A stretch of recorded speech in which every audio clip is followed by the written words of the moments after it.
Good day, Crime Talk aficionados. My name is Scott Reich, and this is Crime Talk, the most fact-driven, unbiased, true crime channel. We have a busy docket, so let's get right to it. First on the docket, oh, how the mighty have fallen. That's right, Governor Cuomo resigns. Will he still be charged criminally? Who is Lori Vallow's new attorney? Barry Morphy's preliminary hearing continues. Prosecutors tell Josh Duggar's defense team this is a simple case. Let's meet the man who's charged with the death of Officer Ella French. And is this a case of karma? And then finally, our dumb criminal contestant of the day. Let's talk about it.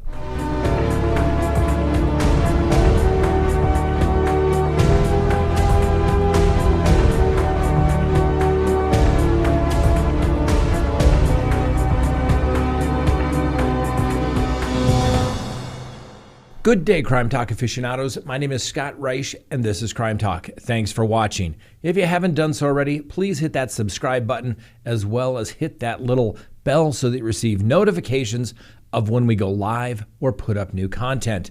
Well, what is today? Today is Tuesday, and that means we have our Tuesday night live. Now, normally we would have our Patreon tonight, but due to a scheduling conflict, we're going to have to do our Patreon show another night this week.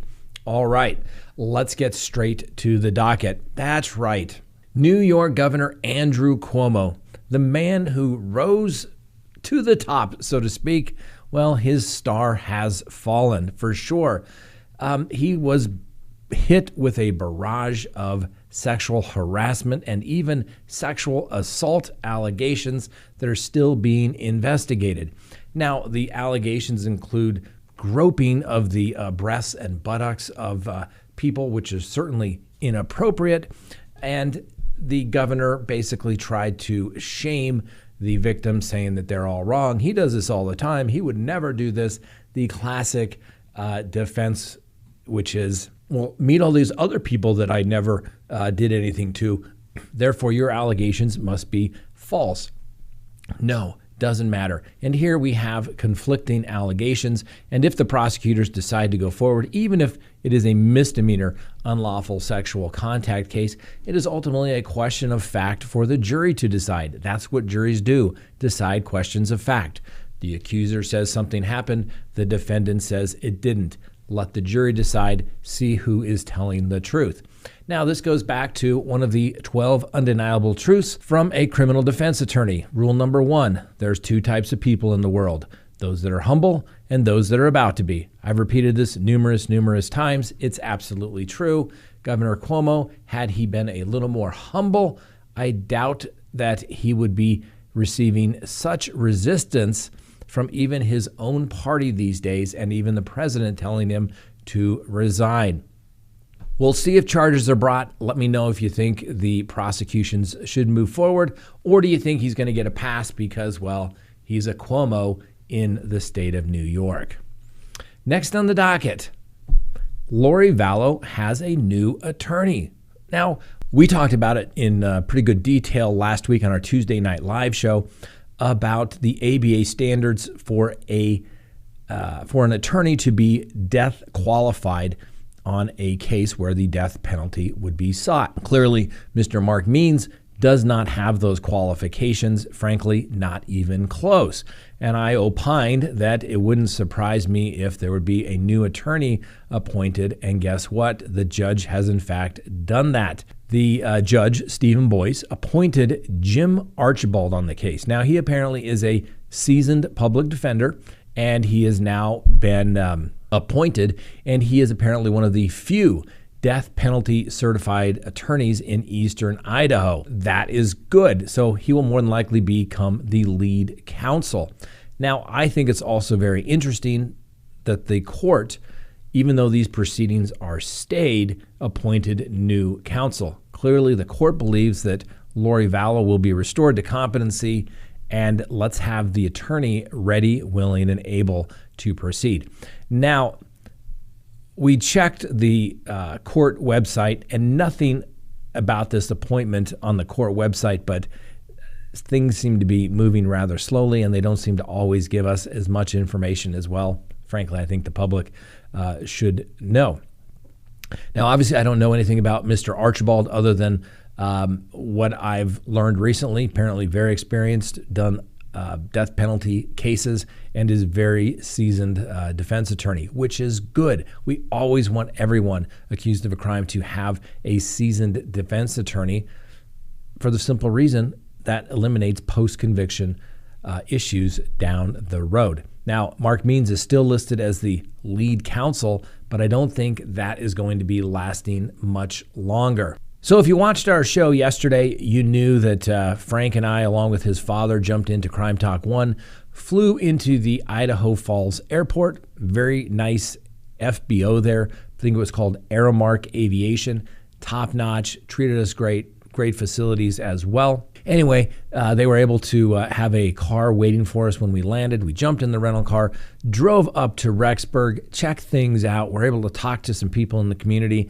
And I'm telling you, nice community. Now, Madison County has some 40,000 residents. It's right there on the cusp of 40,000 people.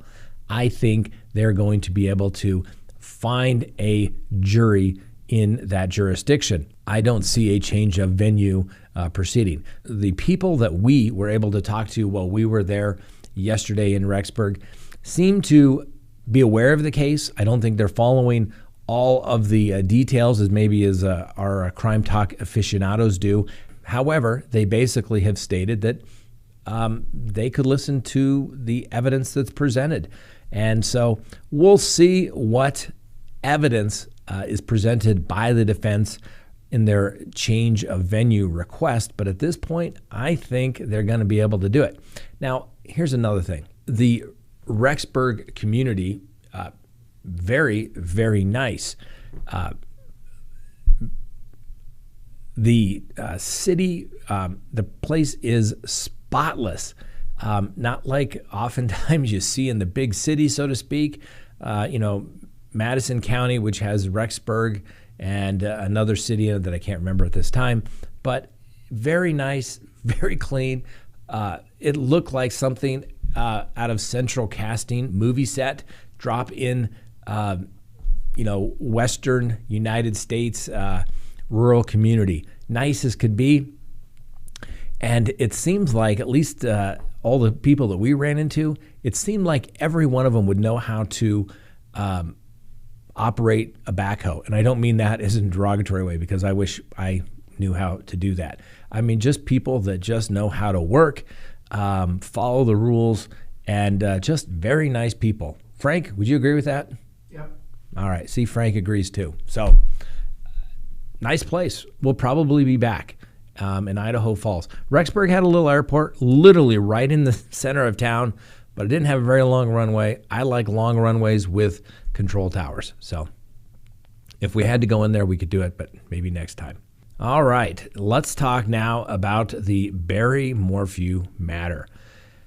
Preliminary hearing was yesterday, and as we told you, our young producer, that's right, Julie, is actually in Salida in the courthouse. She was the second person to line up yesterday to make sure that she was able to get into the courthouse, and she is tweeting in the courthouse as things, breaking news develops. You can follow her tweets on the Crime Talk with Scott Reich Twitter handle at CrimeTalkPod, P-O-D. So yesterday, the big issues and some things that don't actually make it into the newspapers is that apparently the defense wanted to make an opening statement, and the judge said, nope, not necessary, denied that. The first witness yesterday was an officer, Alex Walker. He was the one who showed up and found the bicycle. Basically said that when they found Suzanne Morphy's bicycle, there was no damage to it. It was this mountain bike. There weren't any tracks leading to or where the bike was found. No skid marks, no signs of a struggle, no brake marks, anything of that nature. There was no blood at the scene. Apparently, at some point, a search for Suzanne was conducted, but nothing was found. There were various exhibits played. For example, when Barry made a statement that maybe it was a mountain lion, things of that nature. The prosecution, understand, only has to show probable cause. And basically, from what I've seen so far, I don't think this is the strongest case ever for the prosecution, but I am willing to reserve judgment and see what evidence comes out. Remember, the prosecution does not have to present all their evidence at the preliminary hearing, simply enough for the case to be bound over to the district court. Probable cause. Would a reasonable person believe that a crime was committed by the defendant? That's it. Not a huge hurdle for the prosecution to get over at this stage of the proceedings, particularly when the evidence must be viewed in light most favorable to the prosecution. And understand, the judge in the preliminary hearing is also the judge that, well, granted the arrest warrant on the 125-page affidavit. The big news of the day yesterday was that Suzanne Morphy was engaging in an extramarital affair. Well, and she was also concerned that Barry Morphy was engaging in extramarital affairs, and she was recording their conversations on a pen recorder. Now, it is what it is. This is no sort of victim shaming whatsoever. It just simply shows the reality of life. People can be in a relationship, they have children, maybe they stay together for the children, maybe when they go off to college, they call it quits. But the reality of it is that it took place. Now, the interesting point is that the other guy in this particular relationship didn't come forward at all when Suzanne Morphy went missing with like, maybe I have some information. At first blush, it sounded like maybe there was some sort of alternate suspect. But this individual who lived in Michigan, apparently the police checked it out. His cell phone pinged in Michigan at or about the time Suzanne Morphy disappeared. He was apparently building a dock and had actually gone to the hardware store. So he was basically eliminated as a suspect. It'll be interesting to see if the defense somehow tries to implicate this particular individual. He's still married and has, that's right, 6 children. The afternoon session yesterday, basically not a whole lot of new information, a lot of text messages between Suzanne Morphy and her friend about being concerned about being with alone with Barry Morphy. Going back to this other gentleman, this man was identified by the name of Jeff Lebler. He apparently was a high school friend of Suzanne Morphy, and they somehow reunited. They were able to have several interactions in other states, and they were communicating via text, WhatsApp, and LinkedIn. And when Suzanne Morphy went missing, he deleted all of his files and accounts where they were text messaging. Not saying he did something wrong, but it certainly looks a little odd, and you didn't come forward with some sort of information, regardless of the fact that you may have marital problems on your own home front. It would seem like it would possibly be the thing to do. Now, today there was some testimony regarding secret bank accounts that Suzanne Morphy had. Apparently, the investigators did not go into that. Apparently, Barry and Suzanne Morphy paid for a lot of things in cash. A safe was seized as part of the search warrant, but apparently some $70,000 was missing from the safe when it was opened. It's not exactly sure how they came to that figure or why they think it should have been that way. Some text messages have been brought out, and the defense was objecting in regards to anything regarding Barry Morphy, looking for other girlfriends, so to speak, on the side. There was a text that said, quote, "I'm done. I could care less what you've been doing for years. We need to figure this out civilly." That was a text on May 6th of 2020. And then there was some testimony regarding when Barry Morphy arrived home on May 9th. And the police have information, basically when the car was started, when it backed up, what door opened up. This is all apparently available in the vehicle's black box information. It's amazing how much information you can get these days. And that the car left about 3:25 on May 10th. They have the driver door opens and closes, the end of the driveway at 3:58. Cell phone moves from that residence up until where 225 and Highway 50 intersect, but the experts apparently for the phone data interpretation cannot confirm any further movement. Barry's phone appears back into airplane mode at the residence at 537 in Buena Vista as he's on his way north to Broomfield. He was texting his mother at 5:38 saying Happy Mother's Day. At 6:36 from Bailey, Colorado, Barry texts Suzanne, "You up? Happy Mother's Day. I love you." The phone for Barry Morphy once again shows up at an RTD bus stop in Broomfield at 8:10 a.m. There apparently is a trash bin at this site. Barry said he did throw away something, but he wasn't sure.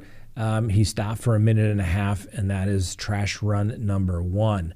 Apparently, there were at least 3 other trash runs, and there's photographs of Barry walking through the doors at the hotel at 8:25 a.m., and he's holding something small in his hands. Surveillance shows him carrying multiple items up to the room in his left hand, looks like hiking boots of some type, a light blue garment, and a dark black piece of clothing and a bag. Barry Morphy allegedly made 3 trips to the trash can. Then he drives to the Men's Warehouse parking lot in the Broomfield area, spent 40 minutes there. The passenger and driver's door open and closed multiple times with breaks in between. There's no surveillance at that time. Now, there's some conflicting information. One states that Barry's in his room between 12:42 and 5:55 p.m. on this particular day, and that he texts Suzanne at 3:30. And then at 5:15, Barry received a call from a neighbor. This apparently conflicts with the Colorado Bureau Investigation statement that they received from him, where he originally stated on May 13th that he was at the work site when he got the call. Now, he left the room at 5:55. His shirt is changed again. He changed his statement by April of 2021 and says he was in the room, but won't say what he was doing. At 6 p.m., he's shown to have a shovel and rake in his hands entering the hotel. He places all the tools in the hotel lobby for his workers. Nothing electric, all hand tools. That's all we had for today before the break was taken. If there's new breaking information, we'll talk about it when we go live tonight at 6 p.m. This case is going to get interesting. Barry Morphy has 2 very, very skilled attorneys. They are definitely trying to go for the win, even though it's going to be very, very difficult for the prosecution to have this case kicked out. It's very clear that that's what the defense is trying to do.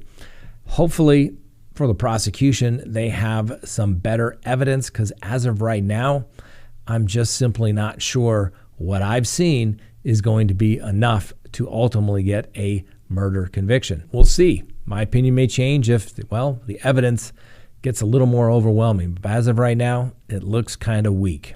Please go to crimetalksearch.com, sign up for a background subscription service. You'll be happy you did. If there's anyone out there you were ever curious about what was in their background, now is the time to do it. If you're going to get involved with somebody, now is the time to do it. When you go to crimetalksearch.com, you put in the name, literally millions of public records are searched, and a report is generated. And it's going to give you a report. If they have multiple social media accounts, you're going to find it. If they have multiple phone numbers, multiple email addresses, it's going to be found. And more importantly, you're going to get information regarding criminal history. Hopefully the person you're searching has none whatsoever. But if it's there, it's going to be found. You're going to get everything you'd want to know, whether you're going into business or whether you're going into a personal relationship. You're going to be able to find out the information you want to know. So go to crimetalksearch.com, sign up today. You'll be happy you did. Next on the docket, the prosecutors tell the defense attorney for Josh Duggar, that's right, rhymes with hugger, this is a simple case. Get over it. What does the defense want? The defense wants to know exactly how these images came to be identified and given to the prosecutors. Well, the prosecutor says, hey, this information was basically sent to us. We received it. We conducted our own investigation.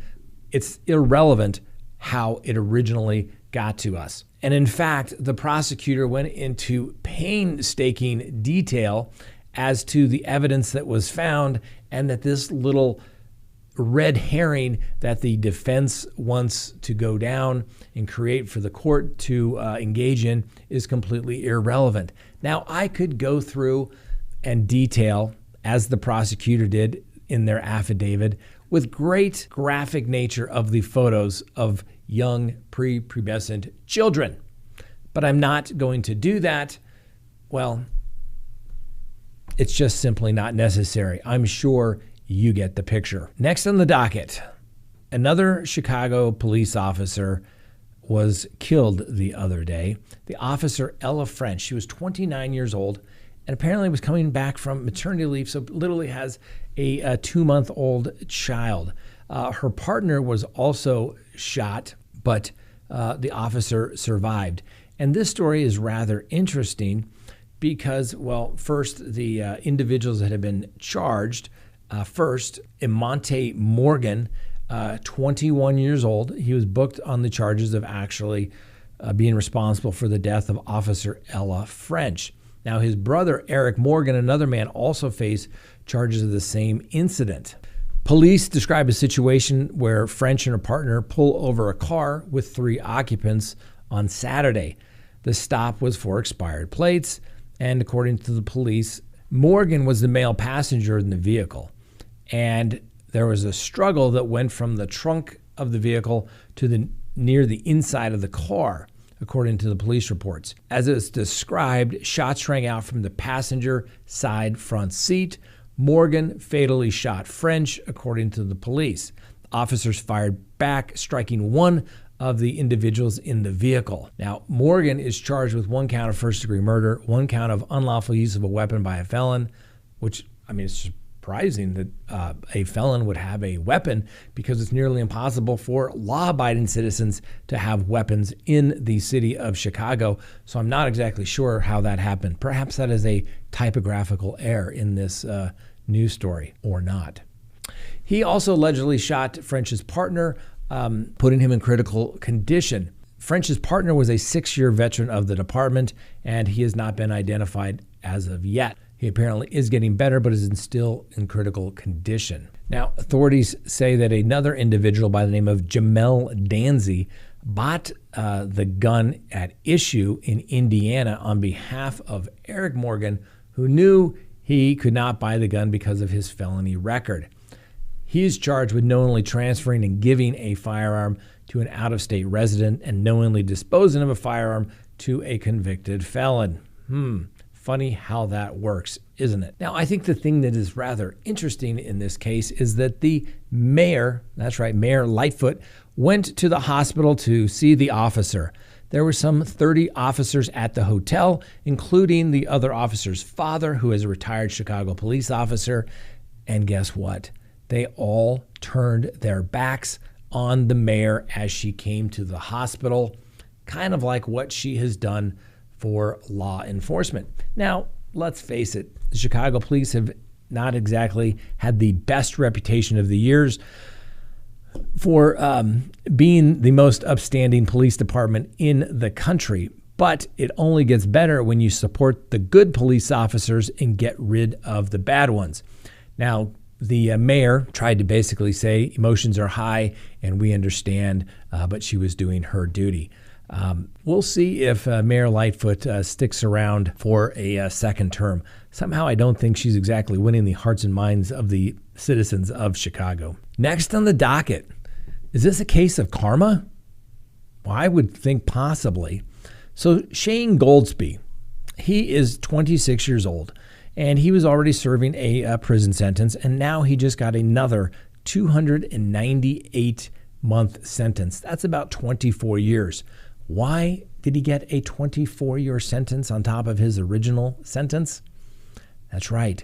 Well, he killed his cellmate. Well, that's shocking, Scott. Why would an inmate kill his other cellmate? Well, I've seen it for as little as, a cup of ramen noodle or somebody snored. That's right. That kind of things happen. But in this particular case, the victim was a guy by the name of Robert Munger. Well, and he was serving a 43-year sentence for the sexual assault of a child. That child just happened to be Mr. Goldsby's sister. So when Mr. Goldsby found out who his cellmate was, at one point he actually asked to be moved out of the cell. The prison officials had no idea as to the connection and denied the request, whereupon Mr. Goldsby took it upon himself to attack Mr. Munger in a common area. He punched him some 14 times, then kicked and stomped him. Mr. Munger died 3 days later from his injuries. Is that a case of karma or what? Mr. Munger, a lot of people would say you've had it coming, but a lot of people would say it's never right to harm anyone. You decide. Let me know. 24 years a little too harsh or just about right? And then finally today, we have our dumb criminal contestant of the day.